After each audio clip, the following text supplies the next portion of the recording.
आचार्य वसुधा हार्दिक अभिनंदन करती हूँ आप सभी का आपके अपने YouTube चैनल गुरु सप्तऋषि ज्योतिष शिक्षण संस्थान की ओर से। दोस्तों, आज के वीडियो में आपसे बात करने वाली हूँ कि ये साल, जी हाँ, आने वाला नया साल 2024 ग्रह गोचर की दृष्टि से कैसा रहने वाला है आपके लिए।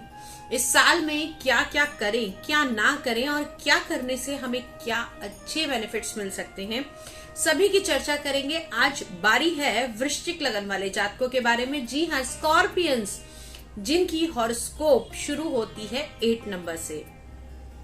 तो सबसे पहले जान लेते हैं कि इस साल 2024 के पहले दिन क्या रहने वाली है ग्रह गोचर की स्थिति आपकी कुंडली में।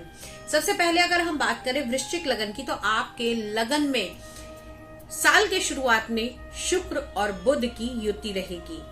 मंगल की राशि में शुक्र और बुध की यहाँ पर युति है। सूर्य और मंगल आपकी कुंडली के दूसरे भाव में गोचर करेंगे। शनि का गोचर चलेगा पूरे साल आपकी कुंडली के चतुर्थ भाव में। पंचम भाव में राहु गोचर कर रहे हैं। छठे भाव में देवगुरु बृहस्पति का गोचर है, जो कि अभी रहेगा 1 मई 2024 तक। उसके बाद में चंद्रमा का गोचर चल रहा होगा आपकी कुंडली में पहले दिन 10वें भाव में।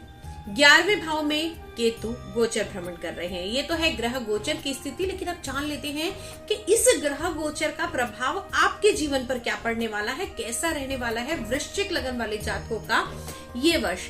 तो अगर हम बात करें वृश्चिक लगन वाले जातकों के बारे में, तो इस साल में आप लोगों को उन्नति प्राप्त होगी। साथ ही साथ साल की शुरुआत में बुध और शुक्र की खूबसूरत सी युति, धन का योग बनेगा आपकी कुंडली के लगन स्थान में। तो पैसा तो मिलेगा ही, लेकिन वहीं पर आप लोग खर्चे भी ज्यादा करते हुए दिखाई देंगे।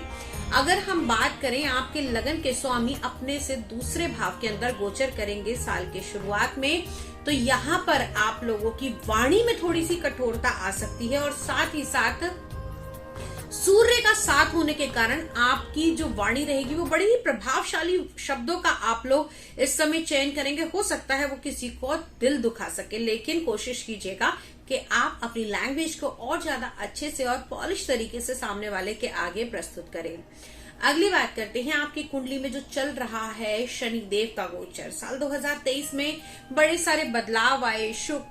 शनि, राहु, केतु, देवगुरु बृहस्पति सभी ने राशि परिवर्तन किया। कभी ग्रह मार्गी हुए तो कभी वक्री हुए। लेकिन दोस्तों, इस साल 2024 में बड़े ग्रहों की अगर हम बात करें तो शनि यही रहेंगे आपकी कुंडली के चतुर्थ भाव में। राहु और केतु गोचर करेंगे, आपकी राहु गोचर करेंगे पूरे साल आपकी कुंडली के पंचम भाव में, और केतु का गोचर रहेगा कुंडली के 11वें भाव में। और पूरे साल इनको यही रहना है, बस डिग्रिकली चेंजेस होंगे, नक्षत्रों के चेंजेस होंगे। उसके अलावा देवगुरु बृहस्पति का राशि परिवर्तन होगा मई के महीने में। तो सबसे पहले यहीं से शुरुआत करते हैं। आपकी कुंडली में देवगुरु बृहस्पति मालिक हैं आपके दूसरे घर के और साथ ही साथ आपके पंचम भाव के। तो अगर हम बात करें, एक तो आपका धन स्थान और दूसरा आपका पंचम भाव, आपका प्रेम का, आपके संतान का, आपकी शिक्षा का, आपके कहीं ना कहीं अगर हम बात करें तो प्रेम भाव का, रिलेशनशिप का। यहाँ पर से अगर हम देखें तो पंचम भाव का स्वामी छठे भाव में गोचर कर रहा है, दूसरे भाव का स्वामी छठे भाव में। तो जितनी भी परेशानियां आ रही हैं, आपके जान ज्ञात अज्ञात शत्रु जो पैदा हो रहे हैं, ऐसे लोग जो आपके कॉम्पिटिटर्स हैं और वो आपको परेशान कर रहे हैं, तो साल 2024 में मई के महीने के बाद में ये परेशानी से आपको मुक्ति मिलेगी। साथ ही साथ संतान के योग भी बनेंगे, क्योंकि ये आपके 5th लॉर्ड हैं और 7th हाउस के अंदर आएंगे।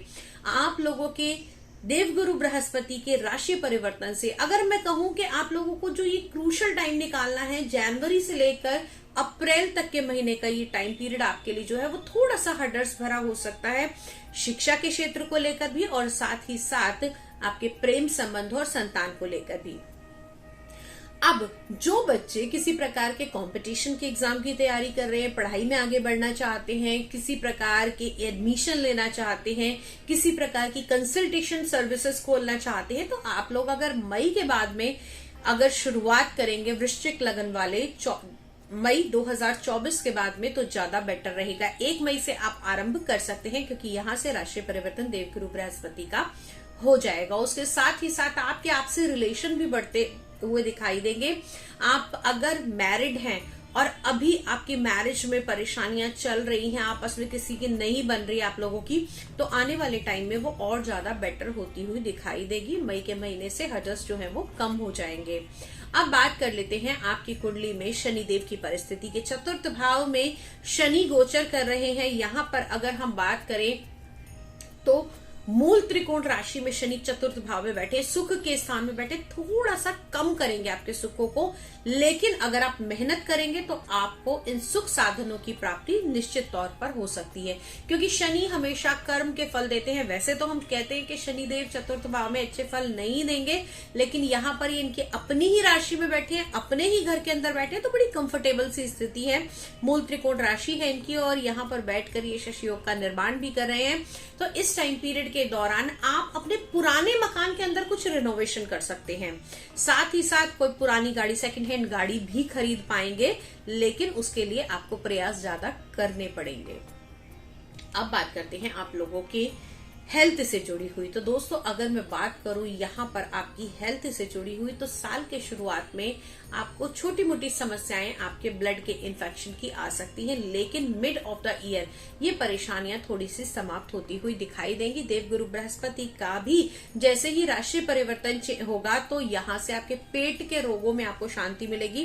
खासतौर से उन लोगों को जिन्हें डायबिटीज की प्रॉब्लम है, पैनक्रियास की प्रॉब्लम है, डाइजेशन की प्रॉब्लम है, उन लोगों की ये प्रॉब्लम सॉल्व होती हुई दिखाई देगी। अब बात कर लेते हैं उन बच्चों के बारे में जो शिक्षा के क्षेत्र में आगे बढ़ना चाहते हैं या फिर अपनी नौकरी ज्वाइन करना चाहते हैं या नौकरी के तलाश में है। तो दोस्तों अगर मैं बात करूं आप लोगों के लिए, तो आने वाला टाइम 15 मई के बाद में आपके जॉब के चांसेस और ज्यादा बेटर होते हुए दिखाई देंगे। सरकारी नौकरी से जुड़े हुए लोगों के लिए भी ये वर्ष बहुत ही उत्तम रहने वाला है। इस साल में खास तौर से वकील, डॉक्टर और इंजीनियर्स के लिए नए अपॉर्चुनिटीज बनती हुई दिखाई देगी। अब बात कर लेते हैं कि इस साल में आपको क्या करना है और क्या नहीं करना। राहु और केतु की भी बात मैं आपसे सबसे पहले करती हूँ। अब राहु अगर हम देखें तो आपके पंचम भाव में बैठे हुए हैं, यहाँ पर बैठकर कहीं ना कहीं आपको डिस्टर्ब करेंगे। किस चीज में डिस्टर्ब करेंगे? पढ़ाई की तरफ मन नहीं लगने देंगे। एक तो राहु पंचम भाव में और पंचम भाव का स्वामी खुद छठे भाव में, तो पढ़ाई से ज्यादा आपको मेहनत करनी होगी। आप लोगों को इधर उधर अपने दोस्तों में ध्यान नहीं देना होगा। यहाँ पर पार्टीज, फंक्शन या और अगर मैं कहूं कि राहु जो क्या करता है आपको फैंटेसी लाइफ की तरफ लेकर जाता है, तो शिक्षा को बहुत ज्यादा आपकी डिस्टर्ब कर सकता है। जो गर्भवती महिलाएं हैं और उनकी वृश्चिक राशि है, तो उनको अपना थोड़ा सा ध्यान इस साल की शुरुआत में रखने की आवश्यकता है। अब बात कर लेते हैं केतु देव की। तो केतु बैठे हैं आपके एकादश भाव में और यहाँ पर अगर हम देखें तो आपका ये जो एकादश भाव है ये आपका आय का भाव है। तो यहाँ पर क्या होगा, आपकी आय में थोड़ी सी कमी करेंगे। अब कैसे कमी करेंगे? जितने भी आपको, अगर आपको लग रहा था कि मेरा जो इंक्रीमेंट लगने वाला था वो लाख रुपए ऊपर होकर लगेगा या फिर अब मेरे को इंक्रीमेंट में 10% का हाइक मिलेगा, तो दोस्तों यहाँ पर इस हाइक को थोड़ा सा कम कर देंगे। आपकी एक्सपेक्टेशन से थोड़ा सा कम आपको मिलेगा, कट ऑफ होकर आपको मिलता हुआ दिखाई देगा। इच्छाओं की भी पूर्ति करने के लिए थोड़ी मशक्कत आपको करनी पड़ेगी। अब इस साल में आप विशेषकर क्या करें और क्या ना करें। वृश्चिक लगन वाले जातकों के लिए इस साल में हनुमान अष्टक का पाठ आपके लिए बहुत ही शुभ रहेगा और साथ ही साथ आप लोग इस साल के अंदर अगर येलो सफायर, जिसे हम पुखराज भी कहते हैं, वो धारण करेंगे तो आपके लिए बहुत ही शुभ है। अगर आपका वृश्चिक लगन है तो निसंकोच आप पुखराज धारण कर सकते हैं। इससे होगा क्या, एक तो आपके जो राहु के इफेक्ट है वो थोड़े से स्लो डाउन हो जाएंगे, आपके देवगुरु बृहस्पति को स्ट्रेंथ मिलेगी और जो आपकी पेट की समस्याएं चल रही थी उसमें भी आपको राहत मिलती हुई दिखाई देगी। प्रेम संबंधों की तरफ आपको और आगे बढ़ाएगा और ये पुखराज कहीं ना कहीं आपकी स्टडी और आपकी इनकम को भी आगे बढ़ाता हुआ दिखाई देगा।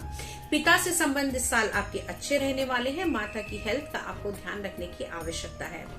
ओवरऑल ये साल आपके लिए मिला जुला रहेगा, लेकिन हाँ, फिर से यही कहूंगी कि वृश्चिक लगन वाले जात को इस साल में अगर कुछ भी पाना है तो मेहनत अधिक करनी पड़ेगी, क्योंकि केतु और शनि कहीं ना कहीं, केतु राहु और शनि कहीं ना कहीं आपको डिस्टर्ब करते हुए दिखाई देंगे, क्योंकि मन के कारक के ऊपर शनि का होना, चतुर्थ भाव पर शनि का होना आपके मन को बड़ा डिस्टर्ब करेगा, आपको कोई डिसीजन नहीं लेने देगा। वहीं अगर हम बात करें तो राहु की दृष्टि आपके लगन भाव पर है, आप लोगों को मेंटली जो है वो इतनी टेंशन दे देगा कि आपको समझ ही नहीं आएगा कि मैं डिसीजन क्या लूं।